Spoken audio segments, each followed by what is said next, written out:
భారత భూభాగంలో దాగి ఉన్న ప్రాచీన నాగరికత ఆనవాళ్లు ఒక్కొక్కటిగా వెలుగు చూస్తున్నాయి. తాజాగా రాజస్థాన్, ఒడిశా రాష్ట్రాల్లో జరిపిన తవ్వకాల్లో మధ్యయుగ చరిత్రతో పాటు రాతి యుగం నాటి అద్భుతమైన ఆధారాలు వెలుగు చూశాయి.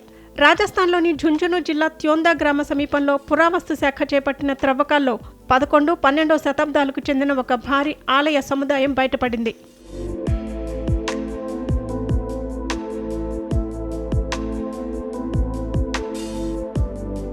రాజస్థాన్లోని తవ్వకాల్లో లక్ష్మీదేవి, గణేశుడి విగ్రహ భాగాలు లభ్యమయ్యాయి.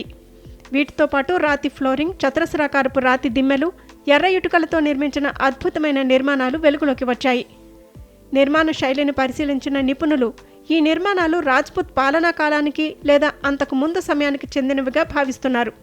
ఈ ప్రాంతం కేవలం ధార్మిక కేంద్రంగానే కాకుండా బహుళ సంస్కృతుల కార్యకలాపాలకు కేంద్రంగా వెలసిల్లి ఉండొచ్చని పురావస్తు నిపుణులు రజనీకాంత్ వర్మ, సునీల్ సాంఖ్లా వెల్లడించారు. జనవరి 1 నుంచి ప్రారంభమైన ఈ తవ్వకాలు శేఖావాటి ప్రాంత వారసత్వాన్ని ప్రపంచానికి చాటి చెప్పనున్నాయని అభిప్రాయపడ్డారు.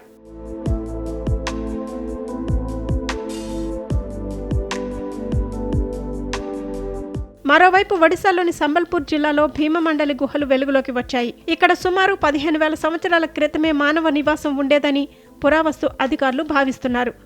గుహల గోడలపై ప్రాచీన చిత్రలేఖనాలు, రాతి పనిముట్లు, మట్టి పాత్రల అవశేషాలు, రాతి సూదులు లభ్యమయ్యాయి. వీటి ఖచ్చితమైన కాలాన్ని నిర్ణయించేందుకు నమూనాలను కార్బన్ డేటింగ్ పరీక్షలకు పంపించారు. ఇవి మన పూర్వీకుల జీవన శైలిని అర్థం చేసుకోవటానికి కీలక ఆధారాలుగా మారనున్నాయి. ఈ తాజా పరిశోధనలు భారతీయ పురావస్తు చరిత్రలో కొత్త అధ్యాయాలను లిఖించనున్నాయి. శాస్త్రీయ విశ్లేషణ పూర్తయిన తర్వాత ఈ ప్రాంతాల ప్రాముఖ్యత మరింత స్పష్టంగా తెలియనుంది.